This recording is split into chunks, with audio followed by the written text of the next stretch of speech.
Dear students, നമ്മളിപ്പോ കെമിസ്ട്രിയിലെ ഗ്യാസസിന്റെ കൺസെപ്റ്റും അതുപോലെ തന്നെ അതിന്റെ ലോസും ഡിസ്കസ് ചെയ്തു. ഇനി അതിൽ എങ്ങനെയാണ് നമ്പർ ഓഫ് പാർട്ടിക്കിൾസ് കണ്ടെത്തുക എന്നുള്ളത് നമ്മൾ പറഞ്ഞ ലോസ് പറഞ്ഞിട്ടുണ്ടായിരുന്നു. Avogadro's law, constant temperature pressure ഒക്കെ ഉണ്ടാകുമ്പോൾ അതിന്റെ വോളിയവും അതുപോലെ തന്നെ നമ്പർ ഓഫ് പാർട്ടിക്കിൾസ് തമ്മിലുള്ള റിലേഷൻ, ആ ഒരു റിലേഷനിൽ നമ്മൾ സംസാരിച്ചപ്പോൾ അവിടെ നമ്മൾ പറഞ്ഞു നമ്പർ ഓഫ് പാർട്ടിക്കിൾസ് എന്ന് പറഞ്ഞു.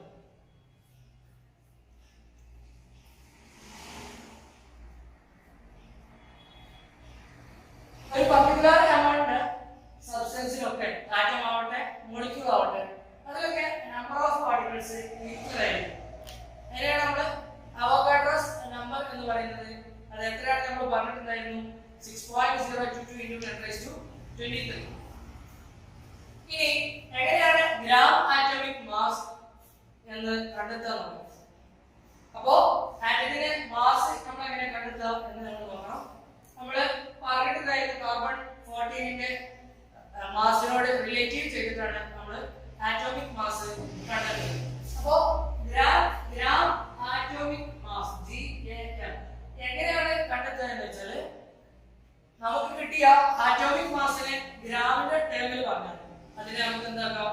ഗ്രാം ആറ്റോമിക് മാസ് ആണ്. ഉദാഹരണത്തിന് നമ്മുടെ ഹൈഡ്രജന്റെ ആറ്റോമിക് മാസ് എടുക്കാറുള്ളത് 1 ആണ്. അപ്പോൾ ഇതിന്റെ GAM എന്ന് പറയുന്നത്, ഗ്രാം ആറ്റോമിക് മാസ് എന്ന് പറയുന്നത് നമുക്ക് എന്ത് ചെയ്യാം? 1 ഗ്രാം എന്ന് എഴുതാം. അങ്ങനെ ഗ്രാമിലേക്ക് കൺവേർട്ട് ചെയ്താൽ അതിനെ നമുക്ക് എന്ത് പറയാൻ പറ്റും? ഗ്രാം ആറ്റോമിക് മാസ് എന്ന് പറയാൻ പറ്റും. അപ്പോൾ ഹൈഡ്രജൻ 1 ഗ്രാം ആകുമ്പോൾ അത് ആറ്റോമിക് മാസ് ആയി. ഇനി അതിൽ number of moles, number of particles എത്രയാണെന്ന് കണ്ടെത്താം. അപ്പോൾ ഹൈഡ്രജൻ 1 ഗ്രാം ആണെങ്കിൽ 1 GAM എന്നാണ് പറയുന്നത്. 1 GAM ഹൈഡ്രജൻ, 1 GAM ഹൈഡ്രജൻ ആറ്റത്തിന് എത്ര പാർട്ടിക്കിൾസ് ഉണ്ടായിരിക്കും? 6.022 × 10⁻23 number of atoms. നമ്മളുടെ ഹൈഡ്രജൻ ആറ്റം ആണ്. അപ്പോൾ അതിനെ 6.022 × 10⁻23 number of atoms. ഇനി നമുക്ക് മറ്റൊന്ന് നോക്കാം, ഓക്സിജൻ നോക്കാം. ഓക്സിജൻ ആറ്റത്തിന്റെ ആറ്റോമിക് മാസ് എന്ന് പറയുന്നത് 16 ഗ്രാം ആണ്. 16 ഗ്രാം ആണെങ്കിൽ അതിന്റെ 1 ആണല്ലോ, 1 GAM ആണല്ലോ. ഓക്സിജന്റെ 1 GAM ആണ്. അപ്പോൾ നമുക്ക് ഉണ്ടാവുക നമ്പർ ഓഫ് ആറ്റംസ് എന്ന് പറയുന്നത് 1 GAM ഓക്സിജൻ ആറ്റത്തിന്റെ എത്ര പാർട്ടിക്കിൾസ് ആയിരിക്കും? 6.022 × 10⁻23 നമ്പർ ഓഫ് ആറ്റംസ്. ഇപ്പോൾ നമ്മൾ കൺസിഡർ ചെയ്ത എല്ലാം എന്തിനെ കുറിച്ചാണ്? ആറ്റത്തിനെ കുറിച്ചാണ്. ഇനി GAM എങ്ങനെയാണ് കണ്ടെത്തുക എന്ന് നോക്കാം. നമുക്ക്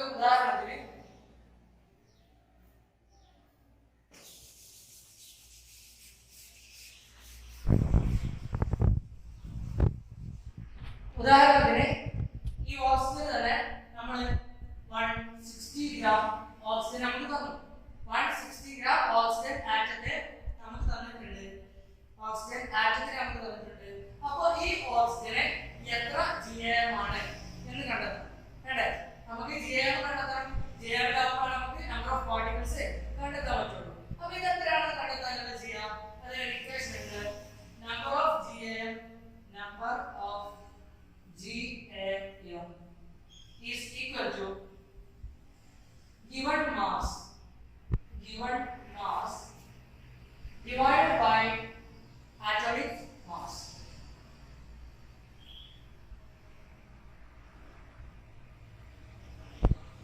Number of GAM കാണാനുള്ള ഇക്വേഷൻ ആണ് given mass divided by atomic mass.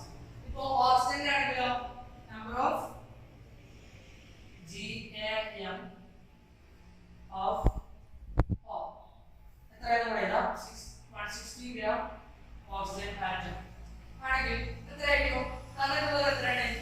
given mass 160 gram, 160 atomic mass 16.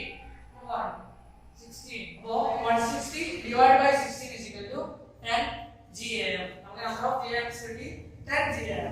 1 GAM ആയിരിക്കും എത്രയാണ് നമുക്ക് ഉണ്ടായത്?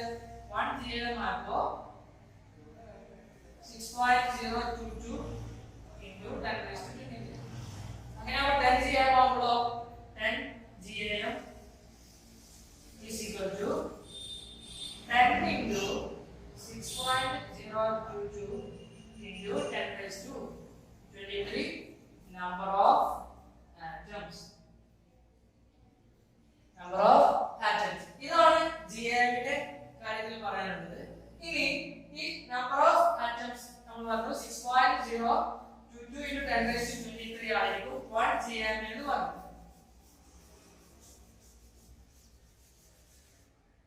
അതിലെ 6.022 into 10⁻23 എന്ന് പറഞ്ഞാൽ നമ്മൾ പറഞ്ഞു അവോഗാഡ്രോസ് പാർട്ടിക്കിൾസ് ആണ് പറഞ്ഞല്ലോ. നമ്പർ ഓഫ് പാർട്ടിക്കിൾസ് കണ്ടെത്തിയത് അവോഗാഡ്രോസ് ആണ്. അതുകൊണ്ട് തന്നെ ഇതിനെ അവോഗാഡ്രോസ് നമ്പർ എന്ന് പറയും.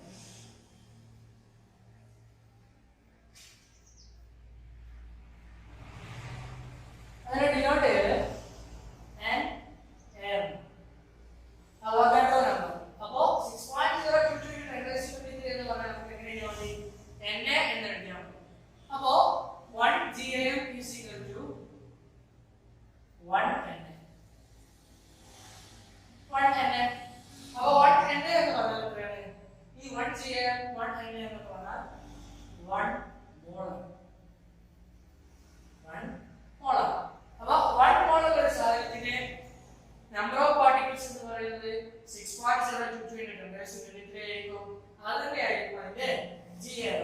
അത് നമ്മൾ കൺസിഡർ എങ്ങനെയെന്ന് പറഞ്ഞാൽ തന്നിരിക്കുന്ന mass divided by atomic mass ചെയ്താൽ എന്ത് ചെയ്യും? അത് കണ്ടെത്താൻ പറ്റും. അപ്പോ 16 ഗ്രാം നമുക്ക് തന്നു. അപ്പൊ നമ്മുടെ കയ്യിൽ അറ്റോമിക് മാസ് 16 ഗ്രാം ആണെങ്കിൽ 1 n കിട്ടും. is equal to 1 gm ആയിരിക്കും. is equal to 1 മോൾ ആയിരിക്കും. ഓക്കേ, ഇങ്ങനെയാണ് ഇതിനെ നോക്കുക.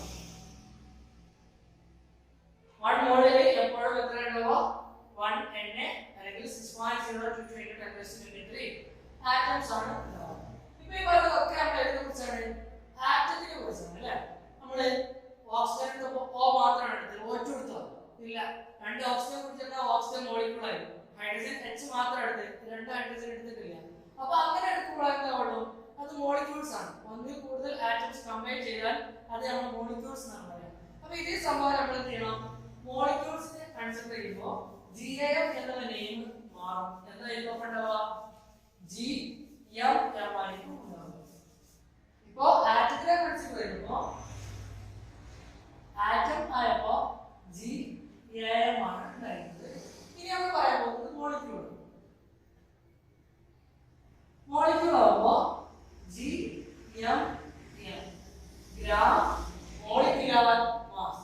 Gram molecular mass. അപ്പൊ ഇവിടെ ഉണ്ടാവില്ല മോളിക്യൂൾസ് ഉണ്ട്. അപ്പൊ നമുക്ക് എന്ത് ചെയ്തു?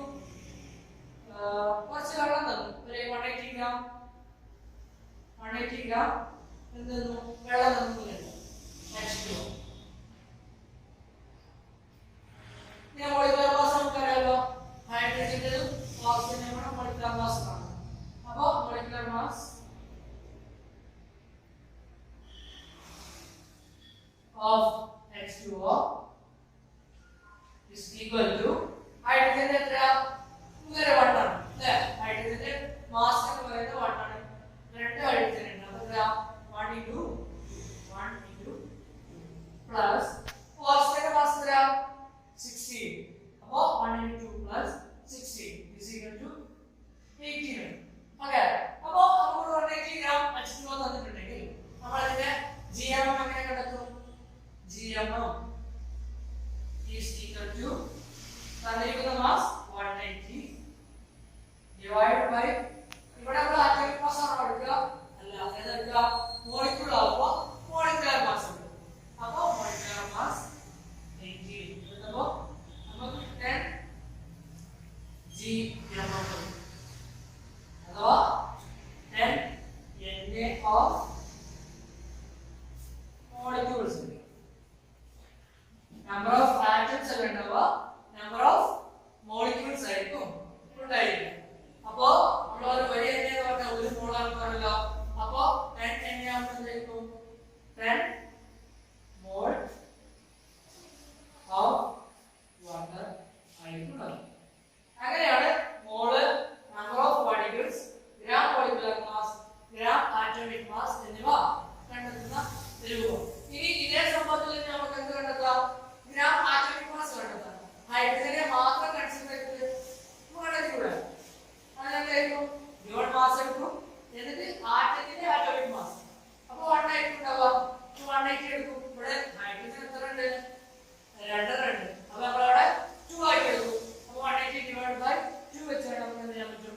gram atomic mass.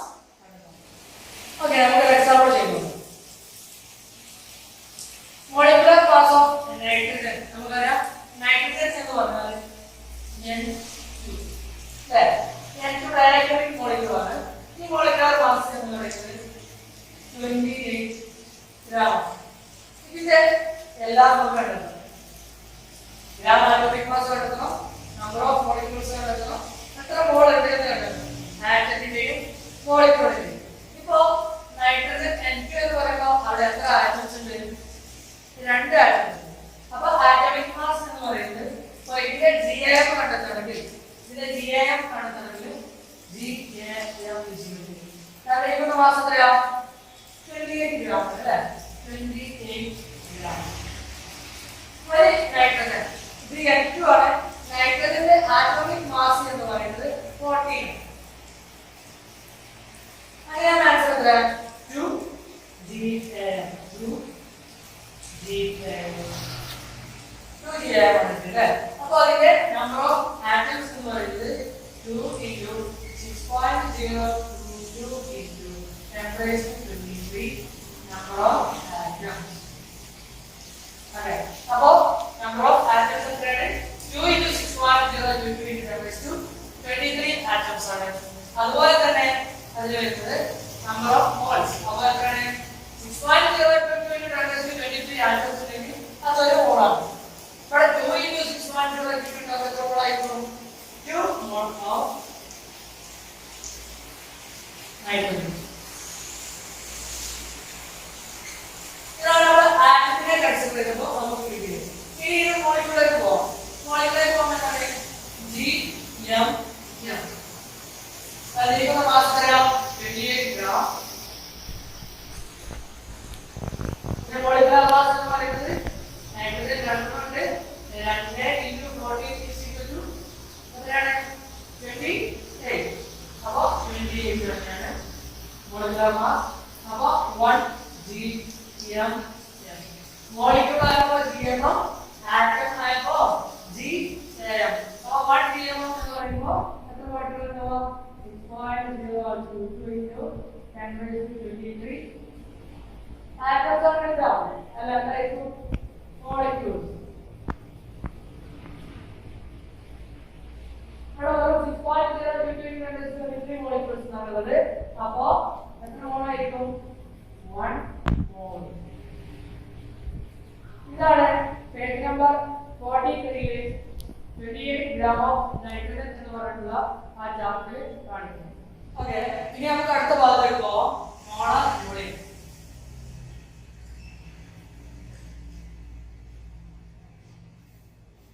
നമ്മൾ 1 മോളിനെ കുറിച്ച് പറഞ്ഞല്ലോ. ആ 1 മോള്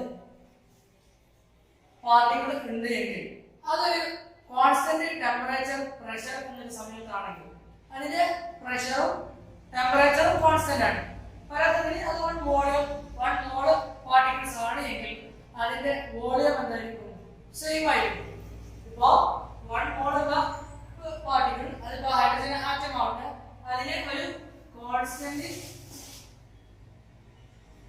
പ്രഷർ ആൻഡ് ടെമ്പറേച്ചർ ഉള്ള ഒരു കണ്ടെയ്നറിലാണ് വെച്ചിട്ടുണ്ടെങ്കിൽ കോൺസ്റ്റന്റ് ടെമ്പറേച്ചർ ആണ്, കോൺസ്റ്റന്റ് പ്രഷർ ആണ്, 1 മോൾ ആണ് എങ്കിൽ അതിന്റെ വോളിയം എന്തായിരിക്കും? സെയിം ആയിരിക്കും.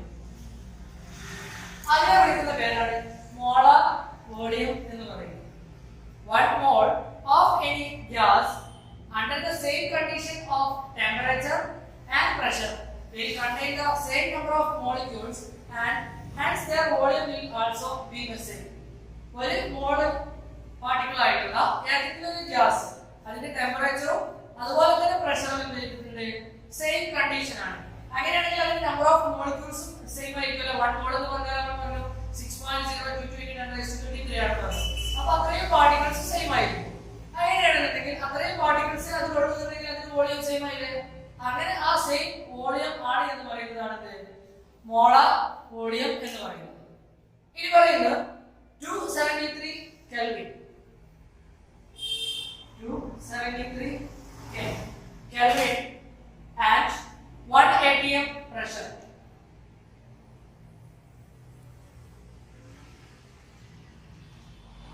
273 Kelvin and 1 atm pressure are known as standard temperature and pressure.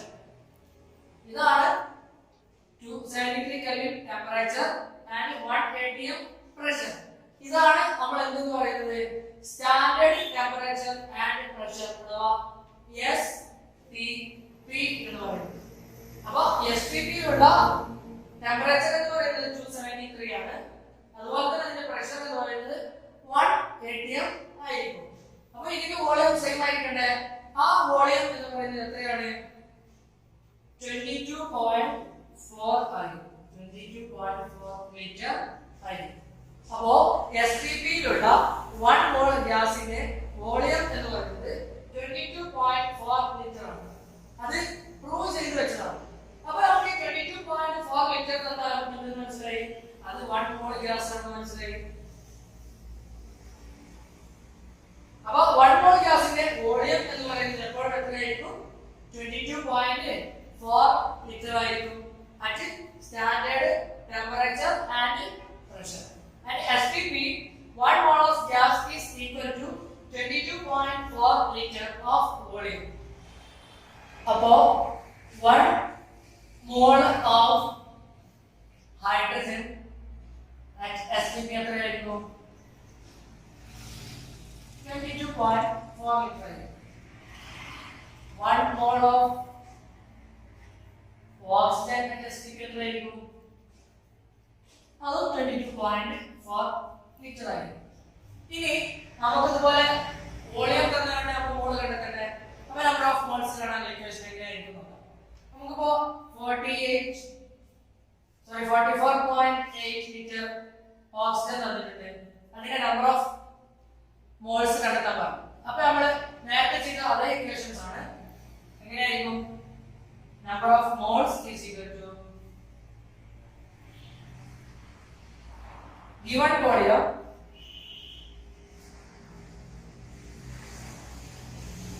divided by volume at STP.